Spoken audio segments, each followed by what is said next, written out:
の友達に伝えておきたいことがある。今は遠く遠く見える明かりでも信じてみるだけの価値がある。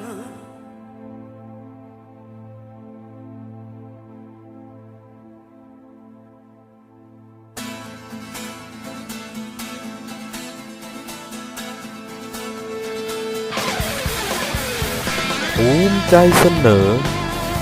เรียกเขาว่าอีไตให้เสียงภาษาไทยโดยลูกเขยตามิตร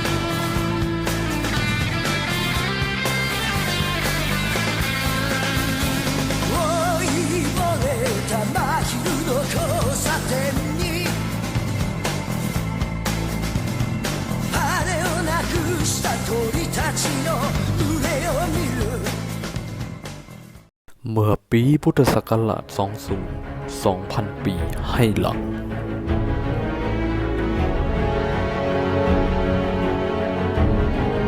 เราทำสงครามมามากมาย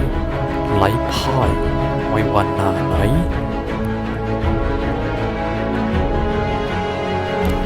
ไม่เคยกลัว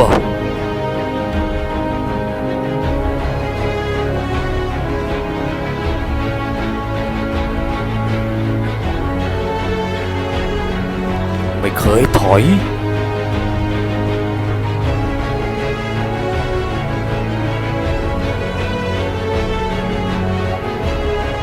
ไม่ว่าหน้าไหน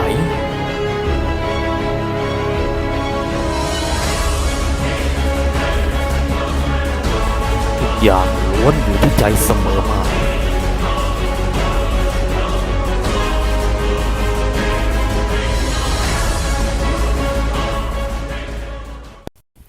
ก็กราบสวัสดีเพื่อนๆทุกคนอีกครั้งนะครับพอดีวันนี้ครับ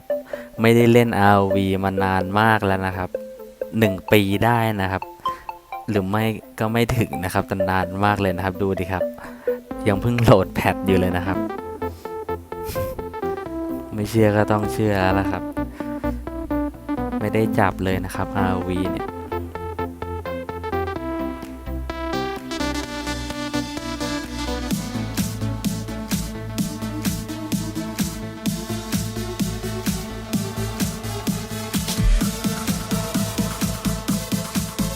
พอเข้ามาก็จะมีเทศกาลอะไรนะครับรับสกินเลยเรียวมะถาวรนี่โอ้โหไม่ได้รับอะไรเลยนะเนี่ยอะไรกันโปรลีก2020ซัมเมอร์อันนี้ก็จะเป็นทั่วไปนะครับในส่วนตัวของตัวฮีโร่ของผมก็จะประมาณนี้นะไม่ได้เก่งอะไรมากครับดูดีครับแพ้ยับ1106นะครับ09เดือน9ปีที่แล้วหรือเปล่าโหนานมากแล้วนะครับก็จะเป็นตามนี้เลยนะอันดับสูงสุดก็จะเป็นคอนคิลเลอร์นะอันดับปัจจุบันก็จะเป็นไดมอนด์วีนะเข้าไปจัดแรงสักหน่อย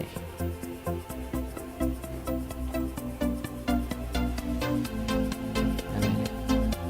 ฟาร์มป่า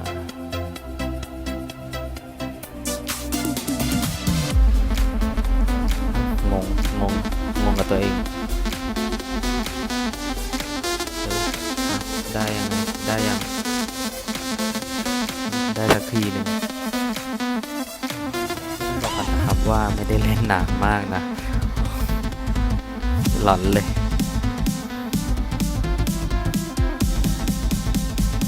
อะไรเนี่ยไม่โหลดม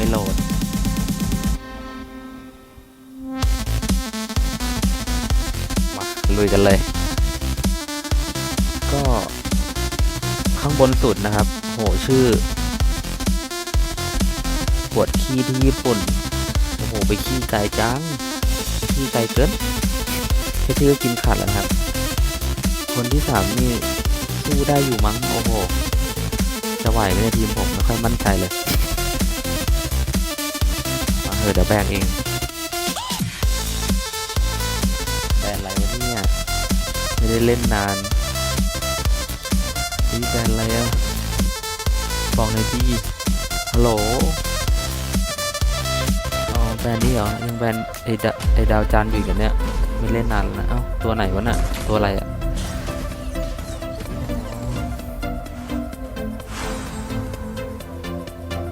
อย่างนี้นี่เอง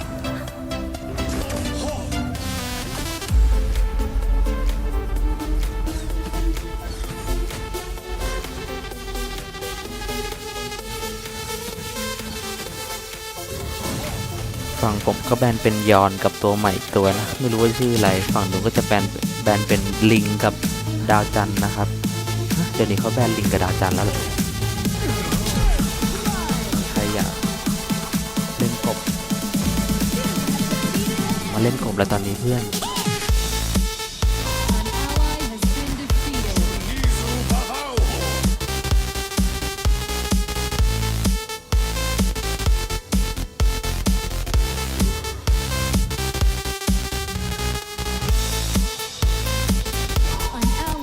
ตอนนี้ฮีโร่ฝั่งผมก็จะมีกบ1ตัวนะครับแล้วก็โจ๊กเกอร์นะฝั่งนู้นก็จะเป็นบัตเตอร์ไฟนะครับกับแวนเฮลซิงนะครับตอนนี้กำลังเลือกแบนเอ้ยไม่ใช่เลือกตัวสิไปที่อะไรอ้าวเลือกแลบนะครับต่อไปเป็นตัวฝั่งเรานะจะเล่นตัวอะไรดีเนี่ยอยากฟาร์มจังเลยกลัวเพื่อนด่ามูลาดดีไหมอยากเล่นแน็กนะครับ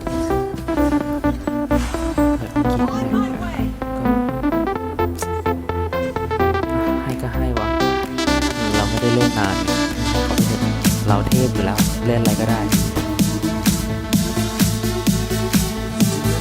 ขาดอะไรเนี่ยพาม่าแบกไปด้วยอะไรวะใครคือพาม่าขาดเมดนะจะเล่นเมดตัวอะไรดีส่วนตัวเล่นได้หมดนะเอาเป็น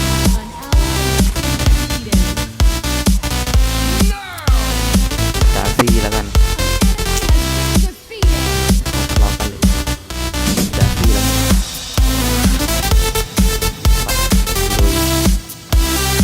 ขอเลือกเป็นฟิกเกอร์แล้วกันนะครับ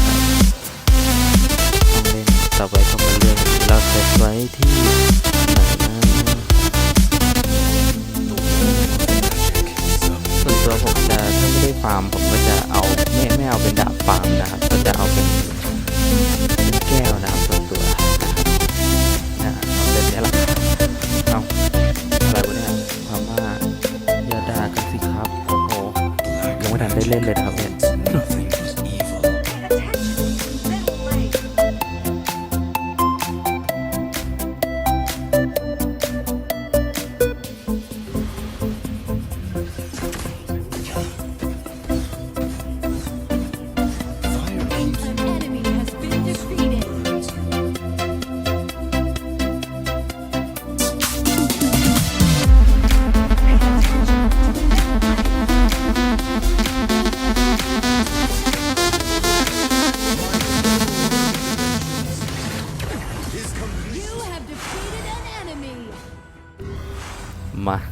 มาลุยกันเลยคันไม้คันมือมานานแล้ว There are so many wonderful worlds out there ครับส่วนตัวก็จะออกเป็นลูกแก้วมาเกาะนะครับถ้าเล่นเวทเล่นอะไรที่ไม่ได้ฟาร์มนะครับก็จะออกมาก่อนนะไอ้ลูกแก้วนี่มันช่วยรีเลือดรีมานานะครับตอนที่แบบเวลอัพนะครับจะต้นได้เปรียบต้นเกมนะรู้สึกว่ามันแปลกๆไม่ได้เล่นนานรู้สึกว่ามันสไลด์แบบเลื่อนดูแบบไม่ค่อยไปนะครับผมต้องตั้งค่าเนี่ยสไลด์ไม่ค่อยไปนะไหนวะเนี่ยครับความไวมุมกล้องนะครับผมจะชอบ เล่นสุดนะครับ เพราะว่ามันจะนะครับมันจะเลื่อนไปได้ไกลมากเวลาเพื่อนบวกอะไรอย่างเงี้ยครับ มันจะเห็นง่ายมากนะ เห็นเพื่อนทันนะ โอ้โห โดนละโดนละโอ้โหแรดเข้มจัง เข้มเกิน เราประมาทไม่ได้นะครับแรดเล่นเป็นนะครับ กดเลนเราเลยนะ เอากดเลนเอากดเลนเฉยอะไรเนี่ยเอาได้มาแล้วครับลูกแก้วนะครับ เราก็จะได้เปรียบเลนนะครับ ถ้าเราได้นี่ไงล่ะนี่ไงล่ะนี่เอาเฮ้ยยังไงอุ้ยตายกูตายแน่อุ้ยอะไรวะเฮ้ยปุ๊บ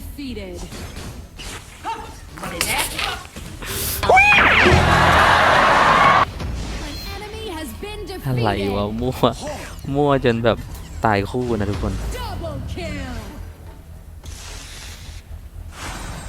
An ally has been defeated. เอา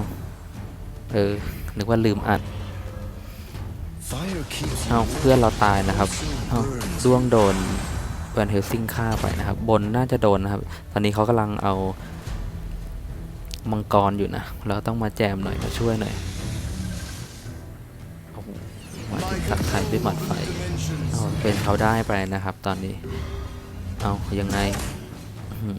จ็อกเกอร์ตบยับเลยฮะ ปืนอย่างแรงเราต้องกลับมากันเหมือนเดิมนะทิ้งเลนไม่ได้เดี๋ยวเพื่อนด่าสมัยนี้ทิ้งเลนแล้วโดนด่าพ่อเล่นเกมเนี่ยต้องลงไปช่วยล่างนะครับเมื่อกี้ผมเห็นบัตไปแวบๆนะเมื่อกี้เห็นบัตลงล่างแวบๆนะเนี่ยครับโหเซนส์อย่างแรงบอกแล้ว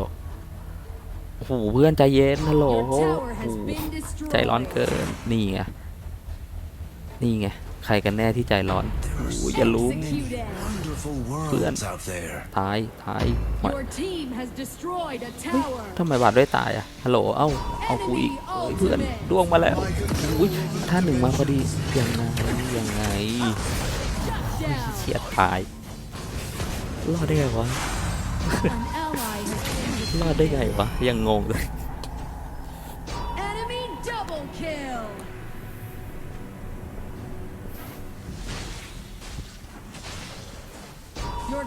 เราก็ต้องรีบกลับไปกันเลนนะครับกลับไปฟัง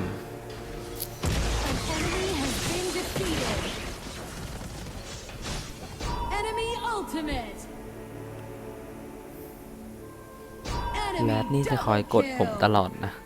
เขาแบบจิตวิทยาสูงเล่นกดแต่ผมโทษทีผมไม่ได้กลัวนะ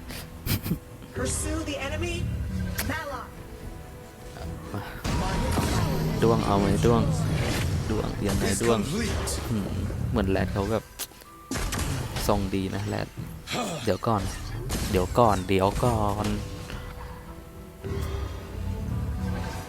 ราเดินไปแกงบนกันทุกคนยังไงช็อตนี้ผมว่าผมได้แน่นอนนี่ไงไม่กลับอ๋อไม่กลับยังเดินงงอยู่โอ้โหทุกอย่างอยู่ในการคำนวณครับทุกคนโทนมาก่อนพวกมึงอีกพวกมึงยังเพิ่งหัดเดินกันอยู่เลย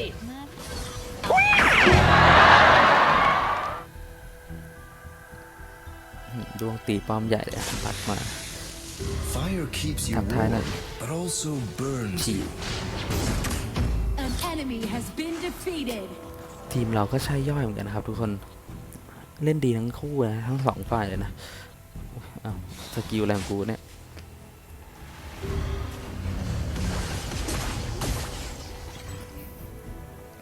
มีประเด็นอีกแล้ว The wall of magic is a miracle มาดิ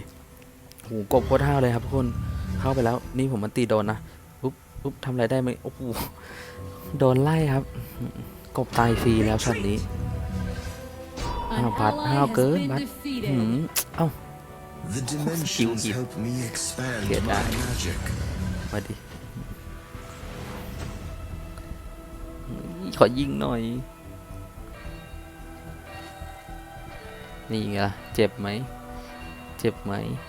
มาลอดเจ็บไหม There are so many wonderful worlds out there จิตสัมผัสไปทีหนึ่งมีนะครับโอ้โหบอกแล้ว เซนส์ยังแรงอยู่นะ ไอ้แรดเอ้ยไอ้แรดเอ้ยล่างโดนนะครับตอนนี้ผมต้องลงไปช่วยล่างนะโอ้3-1รอดไหมรอดไหม but also burns you. ผมว่าไม่รอดอย่างนี้ ลาก่อยเพื่อนโอ้โหต้องแล้วผมจะรอดไว้ดีอะโอ้ An ally has been เอ้าเฮ้ย defeated. เพื่อนมาโอ้โหเอ้ยยังไงบัสยังไง Shut down. ผมรอดมา2 รอบแล้วนะช็อตแบบนี้ An ally has been ใส่พา defeated. อะไรเนี่ยลบปูเข้มวะ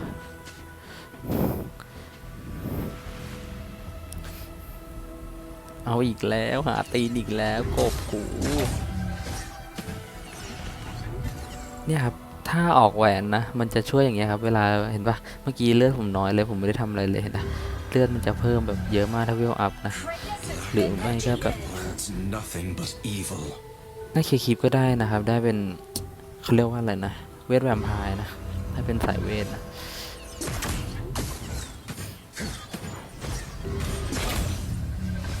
กลับดีกว่าเมื่อกี้เหมือนเห็นผมเห็นเดอะแฟตนะเมื่อกี้ผมเหมือนเอ้ามาแล้วว่าแล้วเซนส์แรงจัดอะไรของเขาดิว่าแล้วว่ามันต้องมาครับทุกคนส่วนแบบว่ามันเห็นนะช่วงตรงนั้นน่ะมันถ้าวาร์ปแบบวาร์ปโหด The เกินอะเมื่อกี้ dimensions help me มันเห็นนะ expand ถ้าอยู่ใน my พุ่มหญ้า magic. เมื่อกี้โหกบครับกบตีป้อมเอ้า what What the fuck นี้ครับเอาโจ๊กเกอร์จะรอดไว้ดิ My control โอ้โหโจ๊กเกอร์ตายนะครับทุกคนเอาคืนให้เพื่อนหน่อยเอาคืนหรือมาตายเนี่ยอะโหลโอ้โห An ally has been ช็อต defeated. นี้ไม่น่าเลยครับทุกคน An enemy Tag. has been defeated. There are so many wonderful worlds out there. อุ้ยดูแวนนะครับดูแวนได้ไหมช็อตนี่ Your tower has been แตกนี่ destroyed. ไงสกัดข้างยังไงต่อ An ally has หมุน been หมุน defeated. ยังไงอ้าว An enemy has been defeated. My control over โอ้ the ตอนไปอย่างเสือ Been ตอนกลับ defeated. ไม่เหลือเลย An Ủa, enemy toàn đi has cam been hồn da lên nè. defeated. จะทันไหมเนี่ยผมไม่ทันนะโอ้โหมาลอยเขายืนแบบจังก้ามากนะ magic ช็อตนี้ holds nothing but evil. ไม่ค่อยเจ็บเท่าไหร่ยังไม่เจ็บเอากบโดนนะครับทุกคนยังไงกบยังถึกครับเลื่อนไม่ลดเลยนะช็อตนี้กบทีมผมเล่นเป็นมากนะครับ เดินเป็นมากนะครับ แบบ But also เดินป่วน burns เดินอะไร you. เช็คแบบให้ตลอดเวลานะครับ ถือว่าเล่นดีนะครับ ถือว่าเล่นดี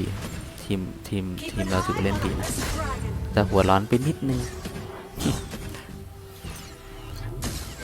อันนี้ผมก็อยู่แรงไดมอนด์ดีนะครับ ไม่ได้แรงทรงแรงสุกอะไรมากนะผมไม่ได้เล่นเลยนะครับ ถ้าแรงสุกก็น่าจะเข้มกว่านี้นะนี่ไงล่ะครับเอ้าดักตบเรียกว่าดักตบ An ally has been defeated. ดูกบเลยครับกบโอ้โหอย่างเปรี้ยวเลยครับช่วงนี้ฮอตจัดดูดิครับเดินไม่สนใจอะไรครับเพราะมีวินวอล์กนะตัวกบจะมีวินวอล์กนะฮันตินี่วินวอล์กหมู่นะ Shut down. วินวอล์กคือหายตัวนะครับตัว Double ทีโอ้ kill. โหด้วงว่าไงด้วง Take your ผม leave ว่าด้วง from ไม่น่า this รอดนะช็อตนี้ Triple โอ้โห kill. แตก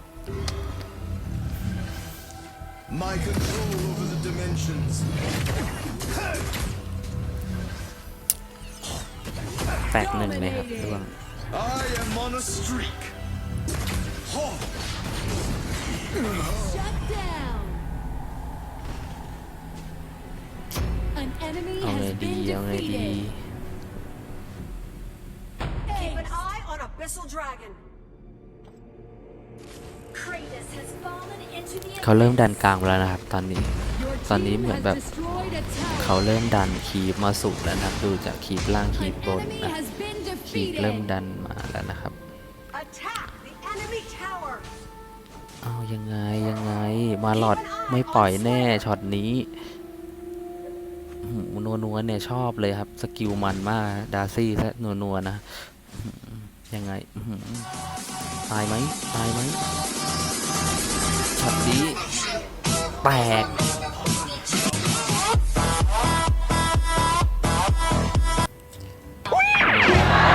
ดาซี่เป็นสกิลที่กว้างนะครับกว้างและแรงมากนะถ้าโดนจังๆนะคือเอาไม่ง่ายเลยว่าถ้าแบบถึกๆเลยนะเลือดเยอะๆเลยอะแบบถ้าโดนดาซี่ฉีด2เนี่ยแบบเดียวล่วงนะครับไม่ใช่แบบไม่แรงนะ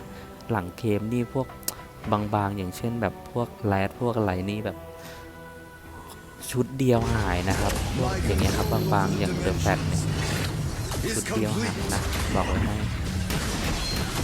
เด้งโม้นะ Defeated an enemy. โอ้ตกใจหมดสกัด ตอนนี้ก็เกมทรงๆกันอยู่นะครับยังไม่มีใครกล้าไม่มีอะไรนะ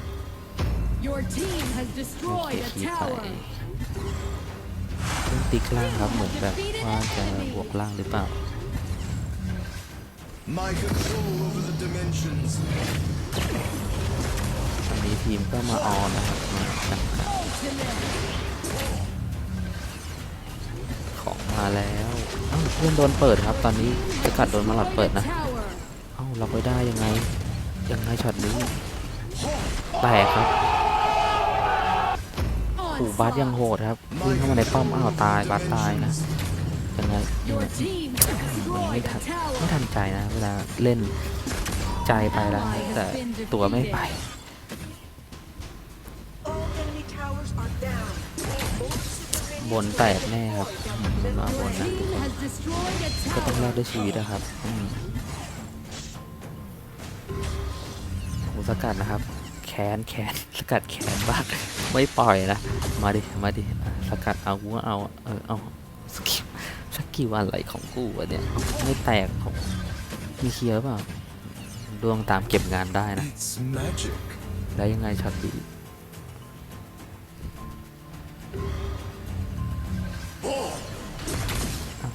วินบอกให้ขอบคุณนะ Keep an eye on Slayer. No กบมันน่ารักจังครับทุกคน There are so ทีมมันน่ารักมากเลยนะ wonderful worlds out there Keep an eye ตอน on นี้ผมก็ Slayer. ฆ่าไปแค่4ตัวนะตาย2ก็ทรงๆนะไม่ถึงกับน่าเกลียดใช่ปะ แล้วครับมีประเด็นอีกแล้วด้วยผมมีประเด็นอีกแล้ว Dominating. My control over the dimensions is complete Double ช็อต kill. นี้ยังไงช็อตนี้มาร์คไปอันติจึก Ally โอ้ has เจ็บ been นะครับน่ะ defeated. ไม่ใช่ไม่เจ็บนะ เจ็บนั่นน่ะยังไงเพื่อนจะมาเพื่อนมันมาแล้วช็อตดีก็ฟรีนะครับ เราฟรีนะครับ ตอนนี้เราฟรีอยู่นะมันหันกลับมาเอาเราแล้ววะยังไงหลังๆเกมนะถ้าหนึ่งจะโหลดไวมากนะครับโคตรโกงมากครับดาซี่ยังไงช็อตนี้ร่วงตายไปแล้วนะเนี่ยเห็นปะฉีดทีเดียวแบบเกือบหมดหลอดนะช็อตนี้ช็อตนี้ช็อต สวัสดี นี้ ครับพ่อแม่พี่น้อง ดาซี่ยังหลังโกงมากครับถ้าหนึ่งนี่คนอื่นไม่สามารถตีเราได้นะแล้วแบบบางทีแบบมันฟื้นฟูเลือดด้วยนะดูครับยิงแวนโอ้โหแบบยิงแรงมาก ป๊อก ดูดิ เต้ เกิ น ดมา 2 ดอก ม่วงเห็นนะโอ้โหฉีดดูฉีดจึ๊ก My control over the dimensions เอา What What the เขิน fuck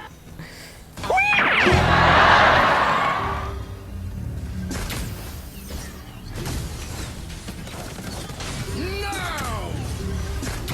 Legendary.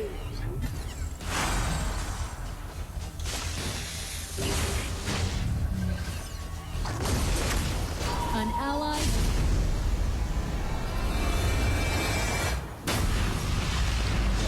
Victory.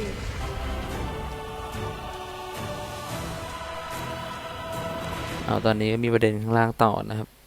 เอาด้วงมาแอบเอาในตัวคนเดียวนะครับมาแอบเอามังกรนี่มังกรใหญ่แล้วนะครับ ตอนนี้เอ้า What the fuck ด้วงตายครับโหช็อตนี้ขโมยฟ้าเลยครับด้วงตาย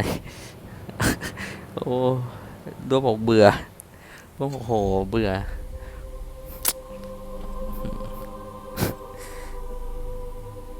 มังกรเนี่ยครับหลังๆเนี่ยถ้าจะเอามันจริงๆนะอย่าให้มันแบบสกิลไอ้เบ่งพลังโดนนะไม่งั้นมันแรงมากนะถ้าไม่มีดูดเลือดนะช็อตนี้เป็นไงเอ้ากลับมาครับกลับมา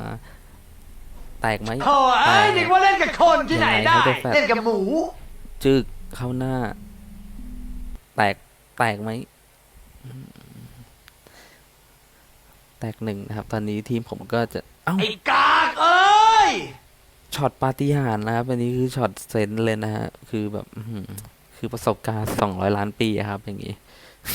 ก่อคีย์บอร์ดหน่อยละโอ้โหมาร์กโดน2เป็นไง กลับมา1ก็พอโอ้โหช็อต โอ นี้ ด ค ปะ รับ ล่ะ โอ้โหดูเลือดเด้งครับ1,500จึกโอ้โหตอนนี้ผมก็คิวไป11แล้วนะโอ้โหเดอะแฟตเอ้า กำลัง แตก โอ้โหนิ้วดัชนีแม่งแรงจริงอะตอนนี้ผมคิวไป12แล้วนะ โอ้โหเมื่อกี้คิว3-4เองนะ หลังเกมที่บอกกันว่ามันบ้างนะสวัสดีครับ ยังไง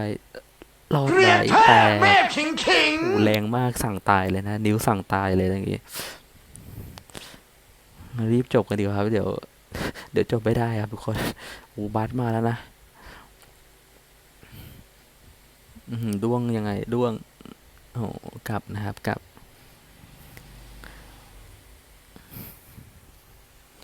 ตอนแรกเหมือนทีมผมจะแพ้นะเหมือนทรงแบบเหมือนแบบ จะเสียเปรียบนะ